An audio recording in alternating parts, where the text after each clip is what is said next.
¿De dónde salen los recursos para realizar las obras de infraestructura que el país necesita? Por ejemplo, para facilitar la instalación de la segunda planta de UPM.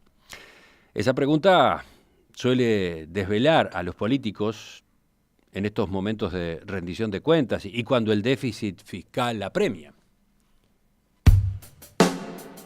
La semana pasada, el Poder Ejecutivo resolvió que un excedente de 173 millones de dólares que existe en el Fondo de Estabilización Energética será utilizado para financiar distintas obras de infraestructura, entre ellas las que requiere UPM. La medida provocó polémica. La rechazaron, entre otros, el diputado Jorge Gandini de Alianza Nacional, el senador Luis Lacalle Pou, líder del sector Todos, también del Partido Nacional, y el sindicato de funcionarios de UTE. Todos ellos sostienen que el Fondo de Estabilización Energética no fue diseñado para ese fin, sino para mitigar la suba de tarifas en caso de sequías que compliquen la generación eléctrica. Gandini, en particular, sostuvo que el gobierno está incurriendo en una ilegalidad y además propuso un destino concreto, otro destino. Los recursos excedentes deberían ir a un fondo para la emergencia climática. Con él vamos a conversar en los próximos minutos en Perspectiva. Diputado Gandini, buen día, gracias por acompañarnos. Es un gusto, buenos días, ¿cómo están ustedes? Tengo la impresión de que usted está desde hace años en una especie de marcación persona a persona con el ministro de Economía, Danilo Astori. ¿Hay algo de eso? No es nada personal, pero yo soy hace años integrante de la Comisión de Hacienda. Cuando llegan las etapas presupuestales también lo soy de presupuesto, y esos son mis temas de especialidad, los que me tengo que dedicar, y me ha tocado estar del otro lado del mostrador, así que tengo que controlar, y a veces tenemos intercambios, cuidando que se cumpla con las normas y cuidando que en la presentación de los gastos públicos exista coherencia, marco legal, planificación. Y cuando estas cosas no suceden, bueno, entramos en algunas polémicas, ¿no? Sí, ha pasado más de una vez por eso en estos años. Da la impresión de que usted está con la lupa observando las resoluciones que salen de Colonia y Paraguay. No, sí las miro permanentemente, miro muchísimo los decretos, las resoluciones, las de la DGI también. Porque, bueno, si no, no estaría cumpliendo con mi tarea. Y es un mundo bastante encriptado, ¿no? Pero con la política económica y con la conducción de Astori en particular, ¿cuáles son sus reservas? ¿Dónde está su objeción? Bueno, no, yo no es que tenga una objeción particular, tenemos diferencias. El ministro es un muy buen político, un comunicador muy solvente, y parece que todo lo que dice no se debe analizar porque es cierto. Y muchas veces es inconsistente. Tuvimos una polémica el otro día sobre si la rendición de cuentas está financiada o no. Bueno, esa fue otra. Y el ministro salió enojadísimo conmigo y dijo: Gandini se equivoca y confunde financiación con equilibrio. Entonces miro el boletín de Presidencia de la República, ese que ahora sale rigurosamente, que tiene un par de paginitas, y su tapa es: presentamos una rendición de cuenta equilibrada. Y no es verdad ni una cosa ni la otra. No está financiada con recursos propios, y si la palabra es equilibrada, tampoco está equilibrada, porque lo único que se hizo fue pretender financiar los incrementos. Viene con un incremento de 112 millones de dólares en el gasto y vienen impuestos por el equivalente calculado. Pero a la rendición le falta, en la confesión del propio gobierno, 1.800 millones de dólares. Esta rendición, que es la del año pasado, viene con un déficit de 2.400 millones de dólares. Dice el artículo primero: apruébase la rendición de cuenta del ejercicio 2016 y en pesos transmite ese déficit. Y el próximo va a ser de 1.800 millones. Entonces, cuando el ministro dice es equilibrada, y no es cierto, vamos a tener que volver a pagar con deuda el desequilibrio entre gastos e ingresos. Y es muy importante, es mucho dinero, y esto es lo que ha hecho crecer el endeudamiento.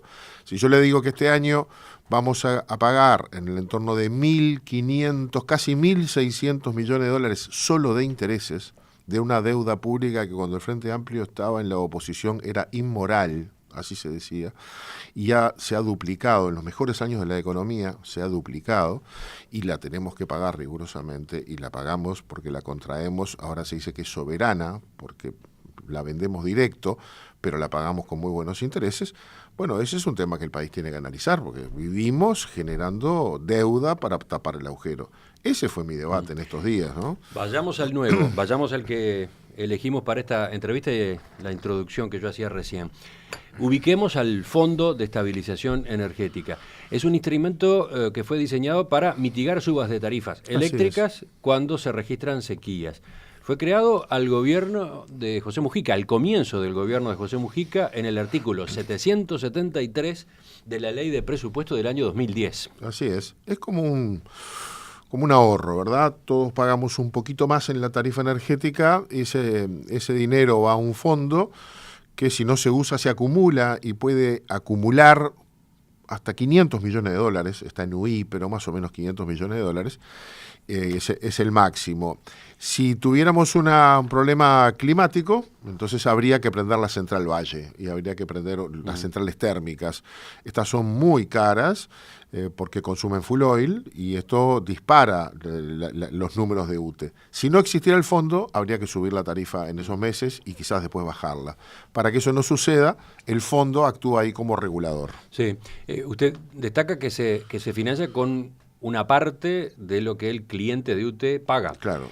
Pero en el artículo por el cual se crea el Fondo de Estabilización Energética se habla de que el Ministerio de Economía estaba autorizado a transferir los montos necesarios para la constitución de ese fondo hasta el nivel de disponibilidad máxima autorizada.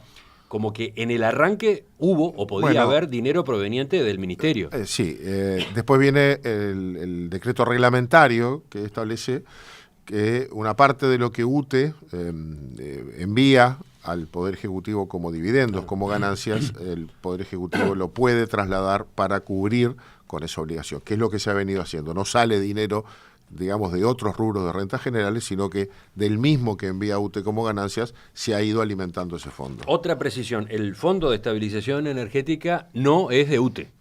Está constituido en la Corporación Nacional para el Desarrollo, exacto. Eso se aclara en aquel artículo de la Ley de Presupuesto, con recursos provenientes, como decíamos, de rentas generales y que UTE vuelca a rentas generales. Hago esta aclaración porque lo que hoy está haciendo el Poder Ejecutivo, lo que anunció que hace, no es sacarle dinero a UTE. No.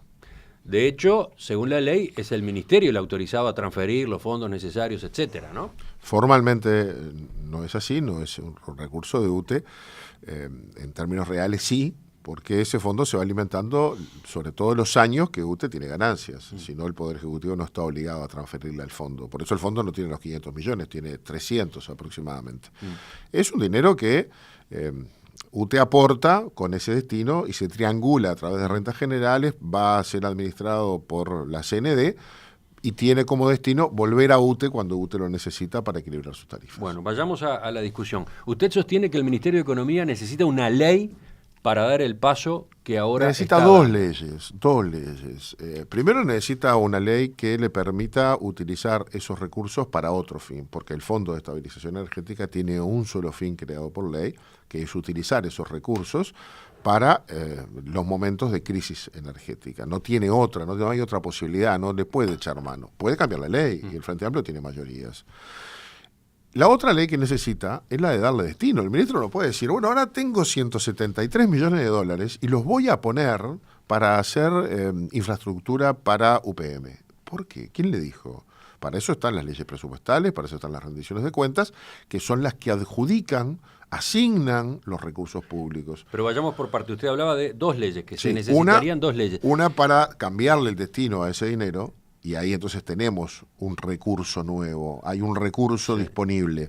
Y otra ley, que es la que dice a dónde va ese recurso. Yo ayer le pregunté al ministro de Transporte, ¿qué hay para UPM? Y me dijo, no hay nada. Bueno, no hay nada. Efectivamente, la rendición de cuentas no dispone de ningún recurso para UPM ni para infraestructura con ese destino. Ahora, usted vio que el mecanismo del que habló el ministro es indirecto, ¿no? Es como una triangulación. El gobierno no saca dinero del fondo para usarlo en obras de infraestructura. ¿Cómo lo saca? El fondo tiene 300 millones. Por resolución el Ministerio habilita al fondo a transferirle a UTE 173 millones de dólares y luego, a través de otra resolución, el Ministerio le va a ordenar a UTE que realice una transferencia por ese monto a tesorería, es decir, a rentas generales, para que el Poder Ejecutivo después disponga qué es lo que hace, por ejemplo, ponerlo en obras de infraestructura. O sea, se sostiene que de esa manera no está ministro, violando los fines para los bueno, cuales fue creado el fondo. ver, Si hay un sobrante en el fondo, ¿qué se hace? Bueno, la ley lo dispondrá, pero si hay una ley que dice que se va a ir depositando y que el máximo son 500 millones de dólares, son 4.000 millones de UI, y no se llegó a ese monto, por lo tanto, eso tiene un destino. No puede el ministro ordenar a la CND que le devuelva a UTE ese dinero. ¿Quién es el ministro para ordenarlo? Para usted, por encima de la ley. Para usted el ministerio ni siquiera puede ser la primera parte de esta triangulación. Puede, porque la ni ley siquiera es clara. puede ordenar que salga dinero del fondo hacia UTE. No, porque la ley es clara, no da esa posibilidad. La ley dice que se va a ir acumulando dinero hasta llegar a un monto total, creo que son 4.000 millones de UI, y que son 500 millones de dólares. Y no se llegó a eso. Por lo tanto, el ministro no tiene ninguna autoridad para ordenarle a un organismo público que devuelva dinero que se acumuló en un fondo. Y después dice que precisaría otra ley. Y después, cuando el ministro, una vez llegado ese dinero a rentas generales, decidir que esa plata va para tal obra o para tal otra. Y es lo que estamos haciendo ahora. Viene un cúmulo de dinero y es la ley, a propuesta del Ejecutivo en la mayoría de los casos, que dice a dónde va el dinero disponible. Entre ellos las ganancias de UTE, que aportó 400 millones de dólares, pero que forman parte del presupuesto.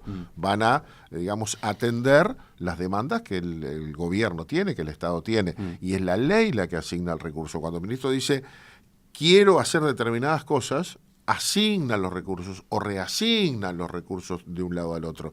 No puede el ministro disponer que va a UPM. Podríamos nosotros discutir si es más prioritario UPM, que todavía no se firmó, si tenemos ese dinero, que atender la UTEC, que necesita 5 millones de dólares y 11 de aquí al 19 para ampliar su matrícula de 1.000 a 3.000 estudiantes. Y capaz que lo ponemos ahí. Enseguida hablamos del destino, del eventual destino de ese dinero, que de hecho hoy está sobrando en el fondo, no se lo precisa para enfrentar una eventual contingencia climática. Hoy puede ser Hay así. dinero que, está claro, sobra. Desde el punto de vista técnico, los análisis coinciden en que está bien, que ese dinero, 170, 180 millones de dólares, están sobrando.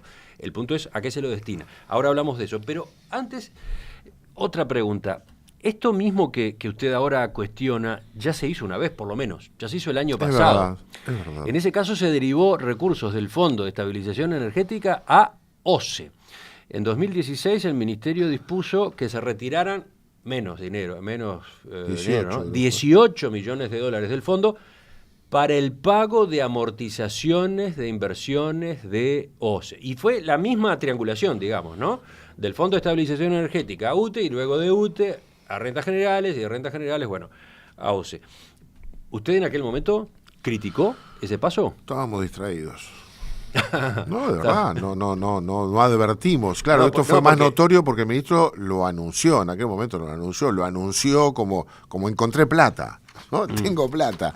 Y lo hace en el marco donde todos estamos buscando dinero, porque estamos recibiendo todos los días organismos que vienen a la Comisión de Presupuesto a pedirnos un dinero para la minoridad, para la educación, para la salud, y aparece el ministro y dice, yo tengo 173 millones. Entonces, claro, se instala un tema que en aquel momento pasó por la resolución. No, la porque que sí. Yo lo confieso, ocurrió lo mismo y usted no lo observó. Digo, porque esta es una de las críticas que se le hacen a su crítica. Está bien, yo las acepto. Estaba distraído, probablemente. No me di cuenta. En la prensa y en los medios el tema existió. Nosotros en su momento entrevistamos al presidente de UTE, Gonzalo Casaravilla, y él, si bien dejó entrever cierta molestia con la utilización del fondo para otros fines, reconoció que aquello era potestad del Ministerio de Economía. Tengo acá lo que dijo acá en el programa. La decisión de qué hacer con el ahorro tiene varias alternativas. Yo hasta ahora no había escuchado una propuesta para usarlo fuera del sector eléctrico, pero es una decisión que toma el Poder Ejecutivo con cualquier bien que tenga. Hoy el fondo es parte del patrimonio del sector eléctrico, es parte del patrimonio de UTE, decía Casaravilla, pero en definitiva es de la gente, no es de UTE. La gente ahorró para tener ese fondo para que cuando venga la próxima sequía no tener que ajustar las tarifas. La planta al final del día sale toda del mismo lugar, en el sector eléctrico sale de la gente. Ahora la gente o el Poder Ejecutivo, que es quien representa junto al Parlamento a los habitantes, pueden tomar la decisión de usar ese ahorro para alguna otra cosa. Eso decía Casaravilla hace un año. Se puede coincidir con algunas cosas de él y reitero, yo no advertí en ese momento la violación a la norma. Y claro, quizás el monto tampoco nos sorprendió demasiado, pero hoy sí es importante. Ahora, es cierto una cosa, El fondo hoy necesita menos dinero porque hay otros recursos no tradicionales, porque se ha ido variando la matriz energética y si no hubiera agua y puede haber viento, y entonces tenemos igual y la biomasa, tenemos formas de atender. Y con un colchón más chico podemos atender la emergencia. O sea que es cierto, es compartible la idea de que tener 300 millones ahí de dólares parados puede ser mucho. Y tendríamos que discutir entonces cómo vuelve ese dinero, debería tener un marco legal y a qué lo destinamos. Es peligroso dar esa noticia justo cuando estamos todos buscando plata, ¿no? Porque uno podría decir, ¿y por qué para UPM y no para educación? ¿O no para salud? ¿O no para minoridad? Es difícil ese tema. Justo Usted dice, ahora, estamos todos buscando plata. El anuncio, sí, estamos todos buscando plata. El anuncio entonces impactó, por ejemplo, en la comisión que usted integra, Claro, en el Parlamento. pero si estamos atrás de 20, 30 millones de dólares, que es para nosotros son imprescindibles, tenemos que resolver eso de algún modo, porque, no sé, al gobierno le faltaron 200 millones de pesos para cumplir con el convenio salarial de ANEP. Ahí hubo un error y en vez de mandar 1.700 millones de pesos, financió 1.500. Y bueno, esos 200 hay que conseguirlo, tenemos un lío, si no. No es mucho, no, son 7 millones de dólares. Hay que resolver el problema de los auxiliares de servicio, son 11 millones de dólares. Hoy las escuelas funcionan con auxiliares de servicio que los contrata el director, arma una empresa y los contrata a él, los despide él, le paga despido, lo manda el seguro de paro, porque no hay cargos para eso. La plata está porque le pagan al director para que el director lo haga. Hay que conseguir un poco más de plata. Bueno, son como 11 millones de dólares y los tenemos que conseguir. Y hay problemas en minoridad y le queremos tirar unos pesos a UTEC, que tiene una enorme eficiencia en lo que está haciendo. Es una medida del gobierno de Mujica y nosotros la apoyamos a muerte. Está muy bien lo que hace. Son Hoy está 5 teniendo millones de lugar dólares. un paro general convocado por el PIT-CNT, que entre otras cosas reclama por ese tipo de rubros que habría que incrementar en la actual rendición de cuentas. Educación, salud. Para financiar esas partidas que están faltando, el PIT-CNT habla de aumentar impuestos. Habla de gravar de otra forma, por ejemplo, a las ganancias de determinadas empresas.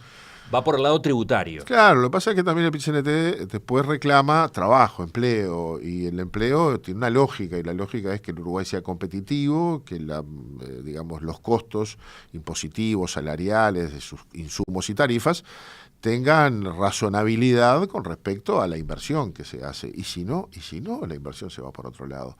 Entonces, claro, viene UPM. Es maravilloso, UPM, estamos todos tirando cohetes, pero qué bárbaro. ¿Sabe cuánto va a pagar, cuánto paga, cuánto cuesta el gasoil en una zona franca? El gasoil, el mismo que paga a 43 pesos un camión, sale 26 pesos. ¿Sabe cuánto sale el full oil pesado que la industria utiliza, que lo paga a 17 pesos? Sale 10,60. Y tiene la posibilidad de usar su propia energía eléctrica, que tiene otros costos y no los que vende UTE. Claro, entonces, si hacemos de Juan Lacase una zona franca, a lo mejor las empresas no hubieran cerrado porque tendrían otros costos, no pagarían IVA, no pagarían IMES, y no pagarían otros impuestos y además tendrían los insumos más baratos. Entonces dirían, qué bien que anda Juan Lacase, cuánto empleo que da. Sí, pero es una zona franca y no le paga impuestos al país. ¿Y por qué viene UPM? Y porque no solo produce la energía a su costo con la biomasa de los restos de la madera, sino que obligatoriamente todo lo que produzca y suba a la red porque es excedente, obligatoriamente necesite o no necesite, y esto es parte del contrato, se lo compra UTE. Ya está pasando con las plantas de celulosa pero que claro, hoy. Porque es parte del contrato. Y UTE después tira esa energía a lo mejor porque no la consume ni la exporta y la tiene que tirar, pero la compra. Entonces el negocio UPM le cierra. Y yo quiero que venga UPM, pero ¿por qué no tratamos a los arroceros, a los lecheros, no sé, a la gente que juega en la casa igual? ¿Por qué Uruguay tiene esa actitud y no? Entonces, bueno, yo creo que ese es un debate que también tenemos que sincerar con el PIT-CNT, porque el PIT-CNT necesita trabajo. Vamos a hablar enseguida de la discusión de cuál debe ser el destino entonces de estos 173 millones de dólares. ¿Por qué no? Algo quedó dicho, pero ¿por qué no para las obras de infraestructura que tiene que hacer el Estado para facilitar la inversión de la segunda planta de celulosa?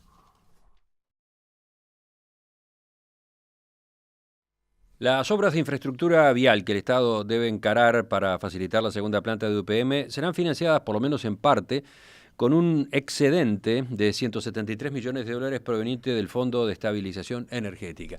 Ese fue el anuncio que hizo el gobierno la semana pasada y que ha dado lugar a una polémica. De esto estamos conversando con el diputado Jorge Gandini, que es uno de los críticos.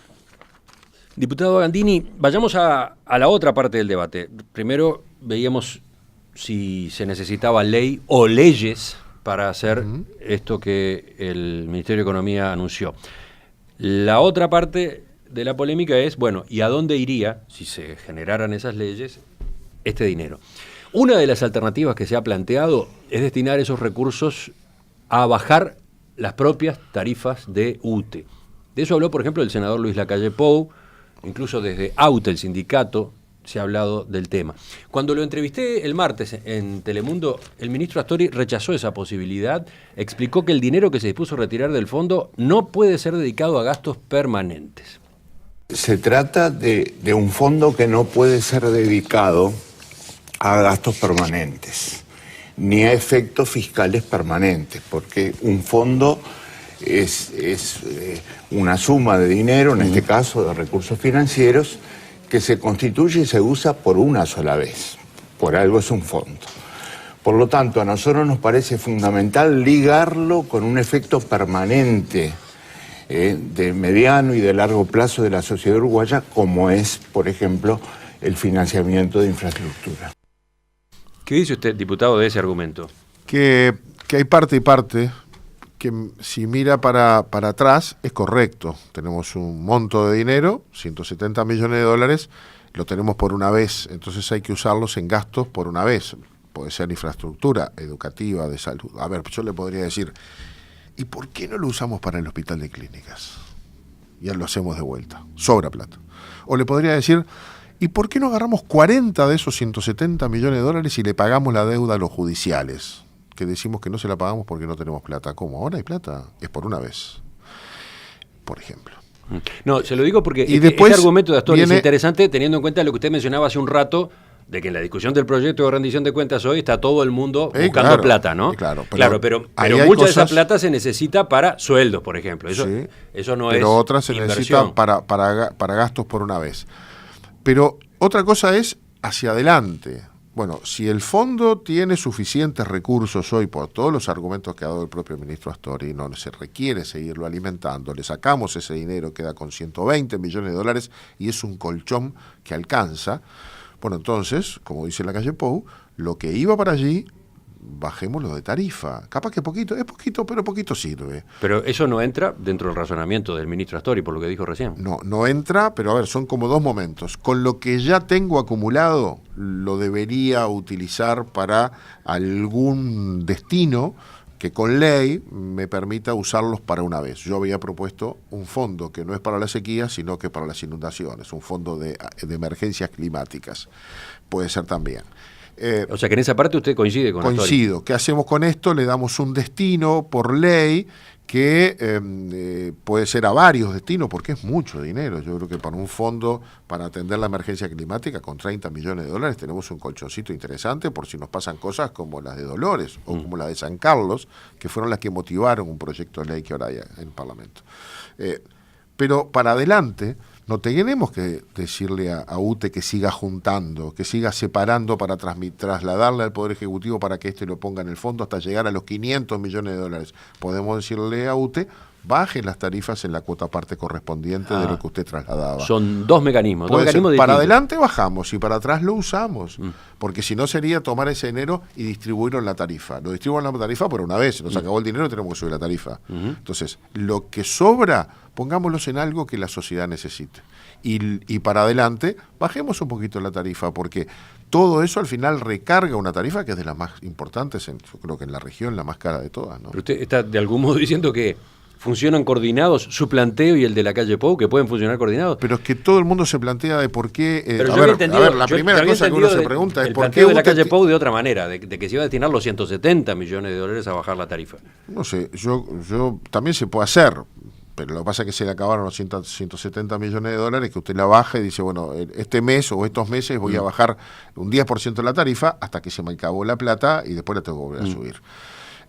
Yo creo que son como dos etapas distintas. No hubo coordinaciones de ustedes. No, para nada. No hablamos cada uno por su lado. No hablamos porque es un tema que no está formalmente planteado. Tampoco el ministro tomó ninguna decisión todavía. Son puras declaraciones. La manejó como incondicional. Claro, ¿no? Entonces nos pregunta la prensa y nosotros damos opinión.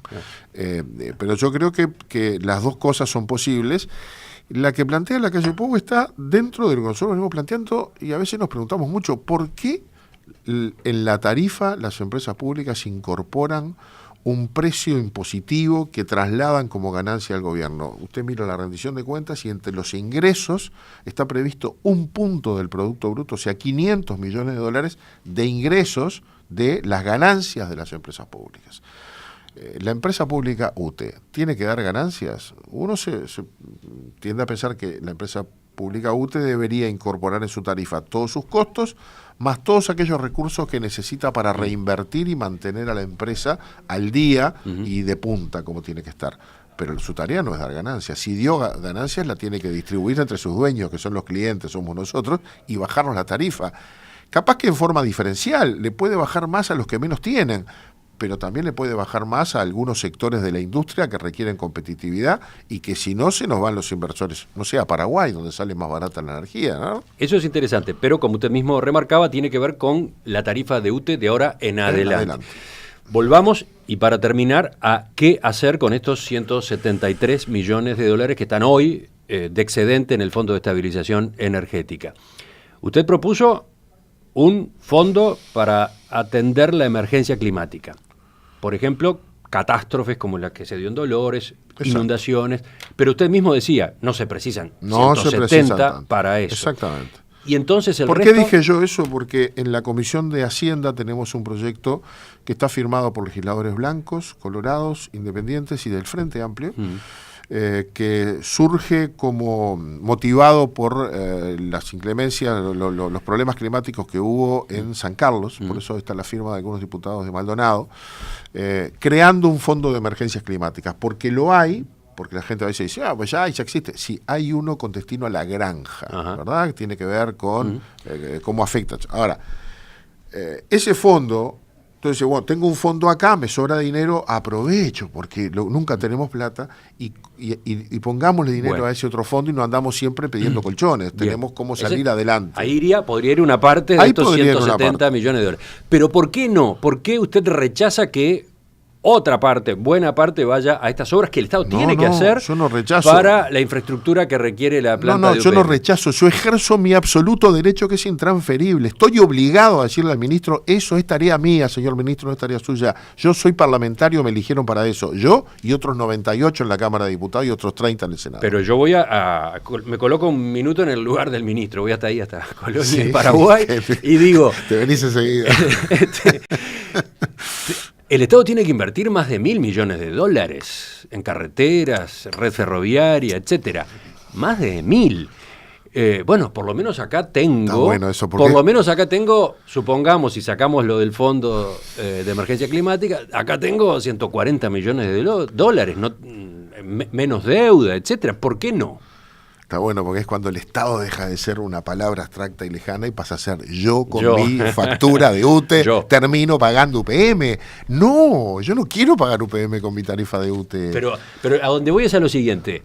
Esa inversión va a haber que hacerla, todo indica que va a haber que hacerla. Un día el gobierno tendrá que sincerar. Entonces, y tendrá que decir, vamos a transferir recursos de impuestos de la gente para que una empresa finlandesa venga y se instale en el país. Si se hace eso que usted mencionó al pasar, que es muy provocativo, ¿no? Destinar esta parte del fondo al hospital de clínicas, terminar con la discusión de cómo se reconvierte el hospital de clínicas. Debe haber hecho con su planteo una especie de terremoto en la Universidad de la República. Hay plata para eso, que se viene discutiendo tanto, ¿no? ¿Se lo hace por PPP? ¿Cómo se lo hace? No, acá hay plata, dice usted. Bueno, supongamos que se hace eso, pero después va a haber que poner los 1.000 y pico de millones de dólares. O sea, ¿eso se paga por un lado o se paga por el otro? A ver, todavía UPM es una luz al final del túnel. No hay nada. Hay conversaciones de las que no hemos hablado más allá de por la prensa con algunos anuncios. No sabemos cuál es el plan ambiental. No sabemos, hay muchas cosas que no sabemos todavía. Cuando eso esté sobre la mesa, porque mire que acá iba a ser la mega inversión de Aratirí, y hoy Aratirí no se hace un juicio, no hay ni puerto de aguas profundas, ni cómo era el mineroducto, no sé, no hay nada, y además tenemos un juicio. Y bueno, con esto es lo mismo, vamos a ver, cuando llegue el momento, vamos a ver qué obligaciones contrae el Uruguay, las ponemos sobre la mesa y al lado ponemos las ventajas, y decidimos si le ponemos de los uruguayos 1.000 y pico de millones de dólares. Si eso es bueno para el país, la mano del Partido Nacional está levantada, no tenga duda. Hay que ver ganancias y pérdidas. Ahora, ¿por qué estamos disponiendo de 173 millones de dólares para algo que todavía no existe? ¿No estamos forzando a que exista? ¿No estamos generando una corriente de opinión favorable con algo que tenemos que decidir los uruguayos sin ese tipo de presión? ¿No tenemos que preguntarle a De la Dinama? Sí, me parece como que el ministro salió a destiempo a distribuir un dinero para el que no tiene potestades, pero tampoco tiene un destino claro. Y si está ese dinero, a lo mejor es el Parlamento el que debe disponer de él. Diputado Jorge Gandini, de Alianza Nacional, Partido Nacional, le agradezco que nos haya acompañado esta mañana. Ha sido un gusto, como siempre. Ya continuamos, viene la mesa de este jueves.